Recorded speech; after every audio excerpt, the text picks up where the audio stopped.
unconstitutionality or the war that the tax revenues are funding. Resistors to the military draft or even to selective service registration are threatened and imprisoned for challenging this threat to liberty. Statism depends on the idea that the government owns us and citizens must obey. Confiscating the fruits of our labor through the income tax is crucial to the health of the state. The draft, or even the mere existence of the selective service, emphasizes that we will march off to war at the state's pleasure. A free society rejects all notions of involuntary servitude, whether by draft or the confiscation of the fruits of our labor through the personal income tax. A more sophisticated and less well-known technique for enhancing the state is the manipulation and transfer of wealth through the fiat monetary system operated by the secretive Federal Reserve. Protesters against this unconstitutional system of paper money are considered unpatriotic criminals and at times are imprisoned for their beliefs. The fact that according to the Constitution only gold and silver are legal tender and paper money is outlawed matters little. The principle of patriotism is turned on its head. Whether it's with regard to the defense of welfare spending at home, confiscatory income tax, or an immoral monetary system, or support for a war fought under false pretense without a legal declaration, the defenders of liberty and the Constitution are portrayed as unpatriotic, while those who support these programs are seen as the patriots. World we're leaving for our children and grandchildren. I'll say this about nuclear weapons. You know, I'm not sitting at the Joint Chiefs of Staff. I'm not in on the planning. I'll take it at face value that the Chairman of the Joint Chiefs of Staff and the Joint Chiefs of Staff successfully eliminated nuclear weapons in the initial phase of an operation.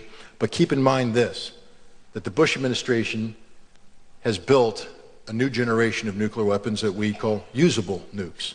And they have a nuclear posture now which permits the preemptive use of nuclear weapons in a non-nuclear environment if the Commander-in-Chief deems U.S. forces to be at significant risk. If we start bombing Iran, I'm telling you right now, it's not going to work. We're not going to achieve decapitation, regime change, all that. What will happen is the Iranians will respond, and we will feel the pain instantaneously, which will prompt the Bush administration to move to phase 2, which will have to be boots on the ground. And we will put boots on the ground. We will surge a number of divisions in, probably through Azerbaijan, down the Caspian Sea coast, in an effort to push the regime over. And when they don't push over, we now have 40,000 troops trapped. We have now reached the definition of significant numbers of U.S. troops in harm's way, and there is no reserve to pull them out. There's no more cavalry to come riding to the rescue.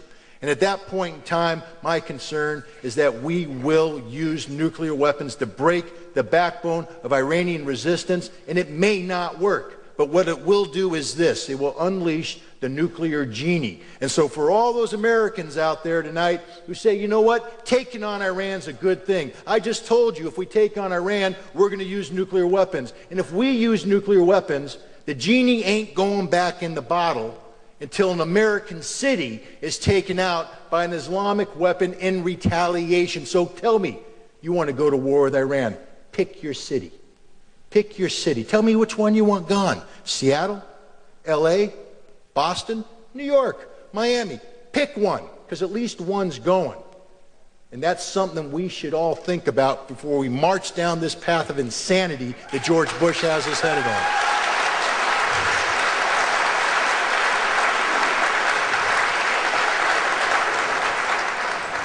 Blitzer in the Situation Room. See it Wednesday night. For at least 18 months. I mean, the evidence is overwhelming. Well, let me press you on that. When you say it's been given, the president says he wants diplomacy to work to convince the Iranian government to stop enriching uranium, to not go forward. I would tell the Iranian people that we have no desire for conflict. He told David Ignatius of the Washington Post the other day. So what does that mean, the order has been given? We are conducting military operations inside Iran right now. The evidence is overwhelming from both the Iranians, Americans, and from congressional sources. What is military operation? Sure. Define that. Sure. They probably have had two objectives going back 18 months. The first was to gather intelligence. Where is the Iranian nuclear program? The second has been to prepare dissident groups for phase 2, which will be the strike, which will come as the next phase, I think. Well, preparing intelligence, that's understandable, using all sorts of means. They want to know what the Iranians are up to in terms of their nuclear program. But are you suggesting that U.S. military forces, special operations forces, or others are on the ground right now in Iran? Yes, sir. Certainly. Absolutely clear. The evidence is overwhelming from lots of sources. And again, most of them you can read in the public. You know, Seymour Hersh has done good work on it, and there are lots of other people who have done that. I've talked to Iranians. I asked an Iranian ambassador to the IAEA, what's this I hear about Americans being there? He said to me, well, we've captured some people who work with them. We've confirmed that they're there. Yeah, but you know, these guys, the Iranians, you can't necessarily believe what they're saying. They could arrest some dissidents in Iran and say these are American spies. They do that all the time. Sure.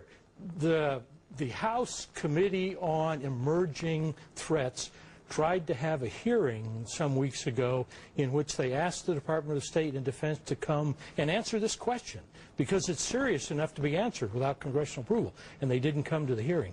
There are sources that I talked to on the Hill who believe that that's true, and it's being done without congressional oversight. Look, I was once a Pentagon correspondent many years ago, and in those days and in these days, and as Jamie McIntyre just reported, and as you well know from your time of active duty at the Pentagon in the U.S. military, these guys are planning contingency operations for almost everything. If Canada goes to war against the United States, they've got a contingency plan. Okay, different now. Two differences. Number one, we've learned from Time magazine today that some U.S. naval forces have been alerted for deployment.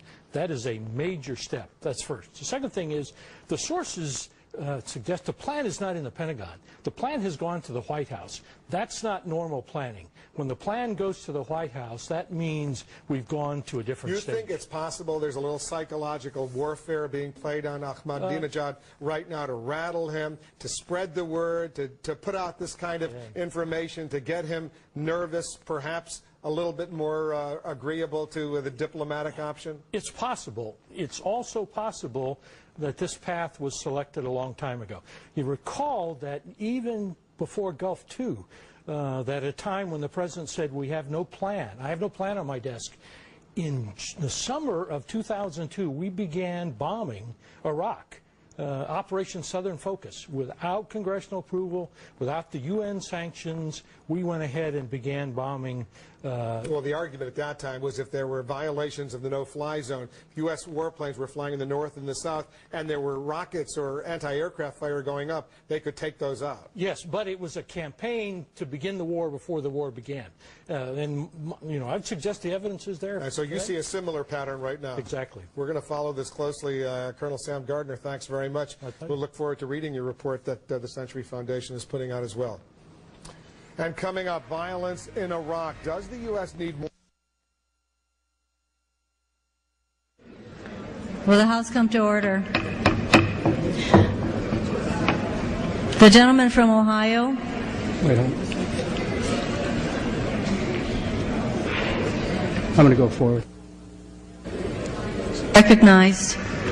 Madam Speaker, pursuant to Clause 2 of Rule 9, I rise to give notice of my intent to raise a question of the privileges of the House. The form of the resolution is as follows. The House is not in order.